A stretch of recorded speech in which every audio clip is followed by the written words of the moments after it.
Good morning friends, मैं हूं नेहा और आप लोगों का मेरे चैनल एजुकेशन माय लाइफ में हार्दिक स्वागत है। मैं आशा करती हूं कि पिछले क्लास में मैंने जो भी पढ़ाया है उसे आप लोगों ने अच्छे तरीके से पढ़ लिया होगा। तो आज की क्लास में मैं आप लोगों को William Bentinck's, Charles Metcalfe, Lord Auckland, Lord Ellenborough और लॉर्ड हार्डिंग के बारे में पढ़ाने वाली हूँ। विलियम बेंटिंक का शासनकाल 1828 से 35 ईस्वी तक रहा था। तटस्थता की नीति विलियम बेंटिंक के समयकाल में लाया गया था, जिसे कोर्ट ऑफ डायरेक्टर्स भी कहा जाता है। सामाजिक और प्रशासनिक सुधार लाया गया था, इसीलिए विलियम बेंटिंक्स को सामाजिक और प्रशासनिक सुधारक भी कहा जाता है। 1833 ईस्वी के चार्टर एक्ट द्वारा बंगाल के गवर्नर जनरल को भारत का गवर्नर जनरल बना दिया गया, यानी कि विलियम बेंटिंक जो है भारत के प्रथम गवर्नर जनरल बने थे। राजा राम मोहन राय के सहयोग से बेंटिंक ने 1829 ईस्वी में 17वीं अधिनियम के तहत सती प्रथा को समाप्त कर दिया गया था। इन्हीं के समय में सती प्रथा को समाप्त किया गया था, जो कि राजा राम मोहन राय कोशिश कर रहे थे कि कैसे इनको समाप्त किया जाए।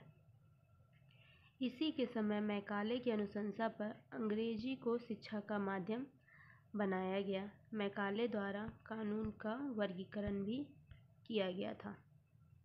इसने शिशु बालिका की हत्या पर भी प्रतिबंध लगाया था। 1833 ईस्वी में दास प्रथा को समाप्त करने का जिक्र भी किया गया। अब हम चलते हैं चार्ल्स मैटकॉफ की ओर। चार्ल्स मैटकॉफ का कार्यकाल रहा 1835 से 36 ईस्वी के बीच में। इसने अपने 1 साल के कार्यकाल में प्रेस में से नियंत्रण हटाया था, इसलिए इसे भारतीय प्रेस का मुक्तिदाता कहा जाता है। अब हम चलते हैं लॉर्ड ऑकलैंड की ओर। लॉर्ड ऑकलैंड का कार्यकाल 1836 से 42 ईस्वी तक रहा।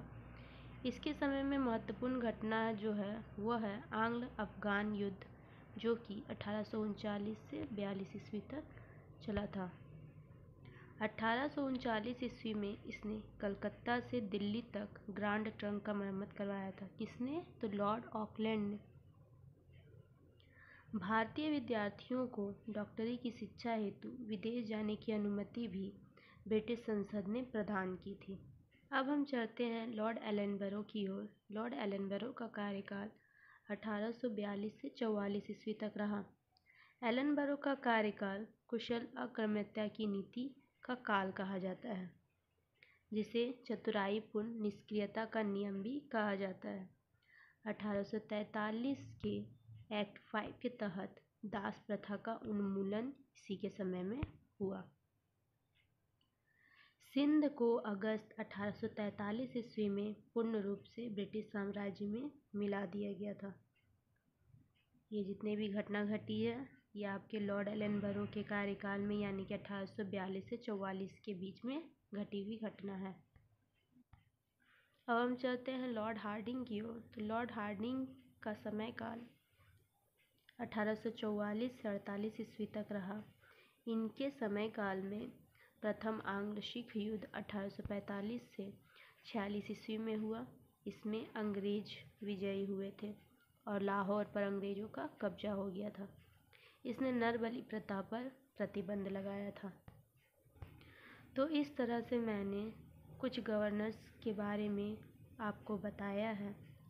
विलियम बेंटिंक के समय में जो इम्पोर्टेंट घटना घटी थी, जो आपके एग्ज़ाम की दृष्टि से महत्वपूर्ण है, वो है फर्स्ट है कि 1833 के चार्टर एक्ट द्वारा बंगाल के गवर्नर जनरल को भारत का गवर्नर जनरल बना दिया गया था और राजा राम मोहन राय ने बेंटिंक की सहायता से 1829 ईस्वी में 17वीं अधिनियम के तहत सती प्रथा को समाप्त कर दिया था।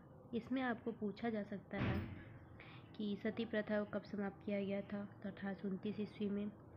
कौन से गवर्नर जनरल के कार्यकाल में हुआ था? तो बेंटिंक के समय में। कौन से अधिनियम के तहत? तो 17वें अधिनियम के तहत। और सती प्रथा को समाप्त करने का प्रयास किसने किया था? तो राजा राम मोहन राय ने किया था। उसके बाद 1833 ईस्वी में दास प्रथा को समाप्त करने का जिक्र हुआ था। चार्ल्स मैडकॉफ की ओर चलते हैं तो इन्होंने सिर्फ 1 साल तक ही शासन किया और इन्होंने अपने 1 साल के शासनकाल के दौरान ही भारतीय प्रेस में से नियंत्रण हटाया था। मतलब हम लोग का जो प्रेस है उस पर नियंत्रण लगाया गया था और इन्होंने उसको मुक्त कर दिया था। इसलिए चार्ल्स मैडकॉफ को समाचार पत्रों का मुक्तिदाता भी कहा जाता है। चलते हैं लॉर्ड ऑकलैंड की ओर। तो लॉर्ड ऑकलैंड के समय में एक महत्वपूर्ण घटना घटी थी। वह है कि उन्होंने 1839 ईस्वी में कलकत्ता से दिल्ली तक ग्रांड ट्रंक का मरम्मत करवाया था। और लॉर्ड एलनबरो का कार्यकाल कुशल आक्रामकता की नीति का काल कहा जाता है। और दास प्रथा का उन्मूलन इन्हीं के समय हुआ था। इसमें क्वेश्चन बन सकता है कि दास प्रथा का उन्मूलन कब हुआ था? तो 1843 ईस्वी में। किस एक्ट के तहत? तो एक्ट 5 के तहत। कौन से गवर्नर जनरल ने किया था? तो लॉर्ड एलनबरो ने। लॉर्ड एलनबरो का कार्यकाल क्या है? तो 1842 से 44। एक टॉपिक से बहुत सारे क्वेश्चन बन सकते हैं जो कि आपके एग्ज़ाम की दृष्टि से बहुत ही ज़्यादा महत्वपूर्ण है। तो इसे आप अच्छे तरीके से पढ़ें, लिखें, समझें और याद करें और जो ना समझ में आए कमेंट बॉक्स में कमेंट करें। और मैं आशा करती हूँ कि मैंने जितना भी पढ़ाया है आप लोगों को पसंद आया होगा।